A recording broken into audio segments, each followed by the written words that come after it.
Story एक ऐसे farmer लड़के के बारे में है जो एक लड़की से प्यार कर बैठता है। एक ऐसी लड़की जिसके साथ एक रात बिताने के लिए लोग अपनी हर चीज कुर्बान करने को तैयार होते हैं। जिनको भी उसके साथ होने का मौका मिलता है वो अपने आप को बहुत लकी समझते हैं। एक दिन ये फार्मर बॉय उस लड़की को अपने घर ले आता है और वहीं से शुरू होती है आज की कहानी। कहानी शुरू होती है 1850 में एक छोटे से टाउन रॉकीज कैलिफोर्निया में। यहाँ हम मिलते हैं एंजल से, एक खूबसूरत लड़की जिसे पूरा शहर चाहता है। उसके साथ एक रात बिताने के लिए लोग लॉटरी सिस्टम में पार्टिसिपेट करते हैं और जिसका नाम निकलता है वो खुद को लकी समझता है। एंजल जब पहली बार दिखती है तो वो बिल्कुल हेल्पलेस और थकी हुई लगती है। उसके दिमाग में उसके बचपन की यादें चल रही होती हैं जब वो अपनी माँ ना के साथ रहती थी। वो दोनों बहुत खुश थे। एक दिन उसका फादर एलेक्स उससे मिलने आता है पहली बार, लेकिन जब एलेक्स आता है वो एंजल को प्रॉपर्ली देख तक नहीं पाता। वो ना से कहता है तुम मेरे घर में रहती हो लेकिन मैंने तुमसे कभी शादी नहीं की और कभी करूंगा भी नहीं। मैंने तुम्हें पहले ही कहा था कि मुझे ये बच्चा नहीं चाहिए, ये इलेजिटिमेट है। हाँ, एंजल ये सब बातें बाहर से सुन लेती है और उसका दिल टूट जाता है। वो जोर जोर से रोने लगती है। ना उसके पास जाती है, उसे गले लगाती है और कहती है बेटा ये तुम्हारी गलती नहीं है, मैं तुमसे सबसे ज्यादा प्यार करती हूँ। कुछ दिन बाद ना को एक लेटर मिलता है एलेक्स से। उसमें लिखा होता है कि वो उनसे हर रिश्ता तोड़ रहा है, घर बेच दिया गया है और वो कभी वापस नहीं आएगा। मजबूर होकर ना अपने सामान के साथ एंजल को लेकर घर छोड़ देती है। जीने के लिए ना के एक ज्वेलर जॉन के पास जाती है अपने ज्वेलरी बेचने के लिए, लेकिन जॉन ज्वेलरी देखकर कहता है ये सब नकली है, इनकी कोई वैल्यू नहीं। फिर मुस्कुराते हुए बोलता है लेकिन तुम खुद बहुत प्रेशियस हो, अगर तुम मेरे लिए काम करो तो पैसे भी कमा सकती हो और रहने की जगह भी मिल जाएगी। मजबूर ना को ये बात मान लेनी पड़ती है। जॉन पहले उसका फायदा उठाता है, उसके साथ इंटीमेट होता है और फिर उसे काम करने पर मजबूर करता है। कुछ समय बाद ना बीमार पड़ जाती है और मर जाती है। एंजल टूट जाती है लेकिन दुनिया उसके लिए और भी ज्यादा कठोर बन जाती है। अब कहानी आज के समय में आती है जहाँ हम मिलते हैं माइकल से, एक मेहनती और ईमानदार फार्मर। माइकल एक रिलीजियस लड़का है, रोज चर्च जाकर प्रार्थना करता है। एक दिन वो प्रार्थना करता है भगवान मुझे एक ऐसी लाइफ पार्टनर दो जो मुझे सच में चाहे और हमेशा मेरे साथ रहे। उसी शाम माइकल अपना माल बेचने शहर जाता है। वहाँ उसकी नजर एक लड़की पर पड़ती है, एंजल। जैसे ही वो उसे देखता है वो उसकी ब्यूटी से मोहित हो जाता है। उसके दिल में पहली नजर में प्यार हो जाता है। माइकल अपने दोस्त से पूछता है ये लड़की कौन है? दोस्त कहता है ये एंजल है, शहर की सबसे खूबसूरत और महंगी लड़की। लोग लाइन लगाते हैं इसके साथ एक रात बिताने के लिए। माइकल ये सुनकर थोड़ा बेचैन हो जाता है लेकिन फिर भी डिसाइड करता है कि वो उससे मिलेगा चाहे उसका पास्ट कुछ भी हो। उस रात जब एंजल का शिफ्ट खत्म होता है उसका एक बॉडीगार्ड आता है उसके अर्निंग्स लेने। जब पैसे कम निकलते हैं वो उस पर चिल्लाता है तू पैसे छुपा रही है। एंजल गुस्से में कहती है मैं कुछ नहीं छुपा रही। बॉडीगार्ड उसका गला पकड़ता है और उसे बाथटब में डुबोने लगता है। तभी उसकी बॉस ड्यूचेस आकर कहती है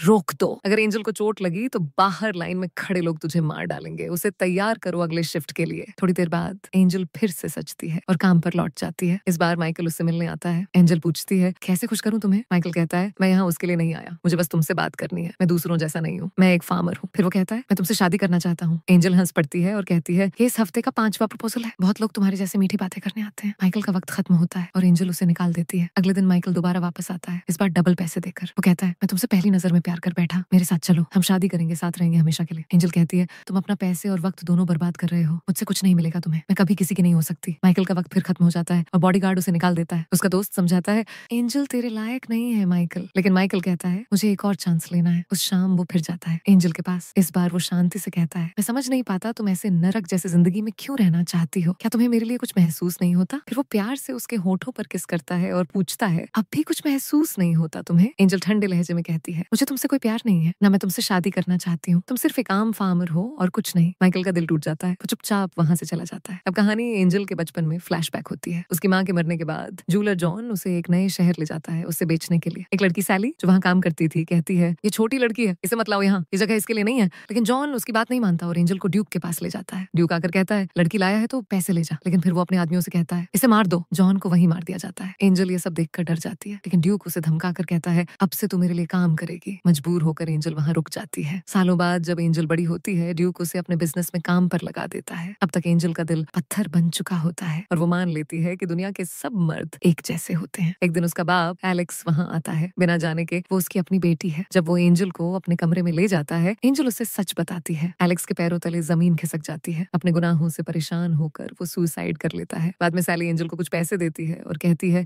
भाग जा यहाँ से। एंजल भाग जाती है लेकिन जब ड्यूक को पता चलता है वो गुस्से में आकर सैली को मार डालता है। एंजल एक शिप पकड़कर दूसरे शहर रॉकीज आती है। शिप में कुछ लड़कियां उससे दोस्ताना बर्ताव करती हैं लेकिन वहां पहुंचते ही वो उस पर हमला करती हैं, उसके पैसे चुरा लेती हैं और उसे बेहोश छोड़ जाती हैं। तभी एक औरत डचेस उसे मिलती है, उसे बचाती है और अपने महल ले जाती है। शुरुआत में डचेस एंजल का ख्याल रखती है लेकिन कुछ समय बाद वो भी उसे अपने काम में लगा देती है। अब कहानी फिर से प्रेजेंट टाइम में आती है। एंजल की तबीयत बहुत खराब हो गई है। उसकी दोस्त पूछती है क्या हुआ तुझे? एंजल कहती है मैं माइकल के बारे में सोच सोच कर कमजोर हो गई हूँ। मैंने डिसाइड कर लिया है कि मुझे ये जिंदगी जिंदगी छोड़नी है। एंजल ने अपनी सारी बचत डचेस के पास रखी थी। वो उसके पास जाकर कहती है, मेरे पैसे वापस दो, मुझे यहाँ से जाना है। डचेस ठंडे लहजे में कहती है, मैं तुझे खाना, कपड़े और घर दे रही हूँ, बाहर जाके क्या करेगी तू? मैं पैसे नहीं दूंगी, जा यहाँ से। एंजल गुस्से में कहती है, मैं अपने पैसे के बिना नहीं जाऊंगी। ड्यूचेस को गुस्सा आ जाता है, वो चिल्लाती है, इसे सबक सिखाओ। उसका बॉडीगार्ड आता है और एंजल को बहुत बुरा पिटता है। उसी रात माइकल को एक सपना आता है जिसमें वो देखता है एंजल किसी मुसीबत में है। सुबह वो तुरंत डचेस के महल पहुंच जाता है। वहाँ वो देखता है एंजल की हालत बहुत खराब है, वो जख्मी है। माइकल का गुस्सा फूट पड़ता है। वो डचेस से कहता है, मैं उसे यहाँ से ले जा रहा हूँ। डचेस कहती है, वो मुझे पैसे देती है, जब तक देने नहीं पाएगी कहीं नहीं जा सकती। माइकल बिना सोचे एंजल का पूरा कर्ज उससे 3 गुना ज्यादा चुकाता है। फिर वो एंजल के सामने घुटनों पर बैठकर अपनी माँ की रिंग निकालता है और कहता है, एंजल क्या तुम मुझसे शादी करोगी? एंजल इमोशनल हो जाती है, हल्की सी मुस्कान के साथ कहती है, हाँ। माइकल यूज अपनी फार्म पर ले जाता है। एंजल अभी भी बहुत कमजोर होती है। वो कहती है, तुमने मेरे लिए इतना पैसा खर्च कर दिया। माइकल मुस्कुराते हुए कहता है, पैसे की चिंता मत करो, मुझे सिर्फ तुम्हें वहां से निकालना था। एंजल रिंग वापस करते हुए कहती है, जब मैं ठीक हो जाऊंगी तो तुम्हारे पैसे चुका दूंगी, फिर चली जाऊंगी। मैं किसी की गुलाम बनकर नहीं जी सकती। माइकल हल्का सा हंसकर कहता है, शादी गुलामी नहीं होती। फिर वो एंजल को कुछ कपड़े देता है। एंजल पूछती है, ये तुम्हारी वाइफ के कपड़े हैं? माइकल कहता है, नहीं, मेरी बहन के। उसका 1 साल पहले डेथ हो गया। उसका पति पॉल अभी दूसरे शहर में है। एंजल खड़ी होने की कोशिश करती है लेकिन गिर पड़ती है। माइकल तुरंत उसका ख्याल रखता है। अगले 3 हफ्तों तक वो उसकी पूरी सेवा करता है, उसे ठीक होने में मदद करता है। एक रात माइकल उसे देखने जाता है। एंजल कहती है, अब वक्त आ गया है मैं अपना कर्ज चुका दूं। उसका मतलब होता है फिजिकल रिलेशन बनाना, लेकिन माइकल मना कर देता है। वो कहता है, मैंने तुम्हें बचाया इसलिए नहीं कि मुझे कुछ मिले, मैं चाहता हूँ तुम मेरे लिए वही महसूस करो जो मैं तुम्हारे लिए करता हूँ। तब तक मैं तुम्हें हाथ भी नहीं लगाऊंगा। अगली सुबह जब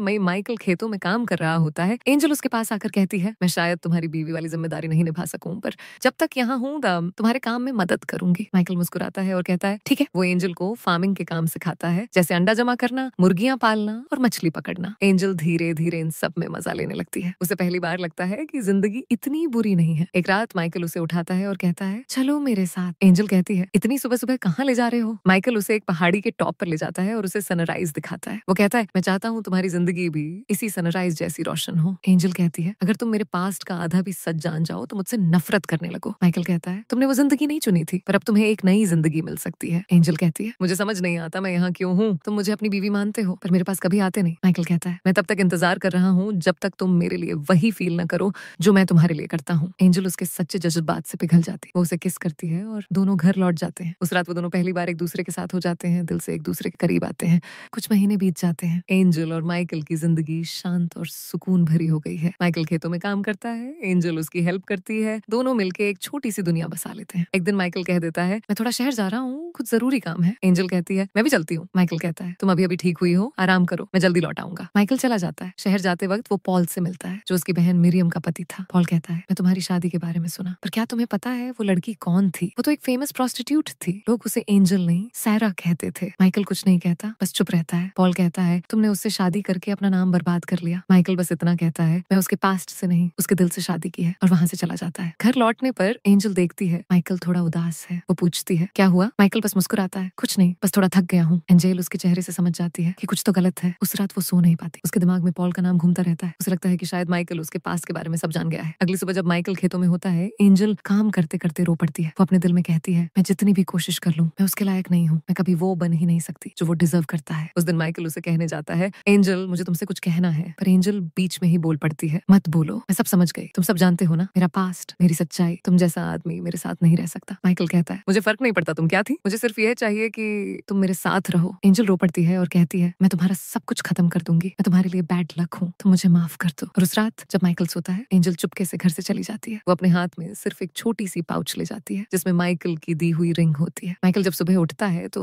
देखता है एंजल गायब है। वो हर जगह ढूंढता है पर एंजल मिलती नहीं। उसका दिल टूट जाता है, लेकिन वो सोचता है शायद उसे अपनी फ्रीडम चाहिए थी। मैं उसके पीछे नहीं जाऊंगा, पर मैं उसके लिए हमेशा दुआ करूंगा। एंजल शहर पहुंचकर सोचती है कि वो अपनी मेहनत से कुछ करेगी, लेकिन जहाँ भी जाती है लोग उसे उसके पास्ट के नाम से पहचान जाते हैं। कोई उसे नौकरी नहीं देता। थकी भूखी और अकेली वो एक दिन सड़क के कोने में गिर जाती है। तब एक औरत आती है, मैगी। वो एंजल के पास बैठकर कहती है, मैं भी कभी तुम्हारी तरह थी, पर मुझे एक नई जिंदगी मिल गई, तुम भी पा सकती हो। एंजल पूछती है, कैसे? मैगी कहती है, ऊपर वाला कभी किसी को अकेला नहीं छोड़ता। मैगी एंजल को अपने घर ले जाती है। एंजल धीरे धीरे वहाँ अपना काम शुरू करती है, छोटे बच्चों को पढ़ाना। उसे पहली बार लगता है कि वो किसी के काम आ रही है, पर हर रात उसके दिमाग में माइकल का चेहरा घूमता है। वो कहती है, मैंने उसे बिना बताए छोड़ दिया, शायद वो मुझे कभी माफ नहीं करेगा। एंजल अपनी जिंदगी ठीक करने लगती है, पर एक दिन मैगी के घर एक आदमी आता है, पॉल। वो एंजल को देखता है और कहता है, तुम अब भी जिंदा हो। माइकल ने तुम्हें हर जगह ढूंढा, तुम उसे छोड़कर क्यों गई? एंजल शॉक में रह जाती है। वो कहती है, वो अभी मुझे ढूंढ रहा है। पॉल कहता है, हाँ, उसने अपनी आधी जमीन बेच दी तुम्हें ढूंढने के लिए। एंजल का दिल फट जाता है। उसे समझ आता है कि माइकल ने उसे कभी छोड़ा ही नहीं था। वो तुरंत अपना सारा काम छोड़कर वापस उसके पास जाने का फैसला करती है। उठती है। एंजल मैगी के घर से निकल पड़ती है। उसके पास ज्यादा पैसा नहीं होता, लेकिन दिल में एक ही इरादा होता है, मैं माइकल से मिलके सब कुछ बताऊंगी, जो भी होगा मैं सच बोलूंगी। वो रास्ते भर चलती है, दिन रात थकान बारिश सब सहकर। उसके पैर छिल जाते हैं, कपड़े मिट्टी से भर जाते हैं, पर वो रुकती नहीं। आखिर एक सुबह वो माइकल के फार्म के पास पहुंचती है। दूर से वो देखती है, वही घर, वही फाइल्स, और माइकल खेतों में काम कर रहा है, पर वो थोड़ा बदल गया है, थका हुआ, चुप और उदास। एंजल की आंखों में आंसू आ जाते हैं। वो चुपके से गेट तक जाती है। माइकल जैसे ही उसे देखता है, उसके हाथ से सब कुछ गिर जाता है। वो बस उसके चेहरे को देखता रहता है,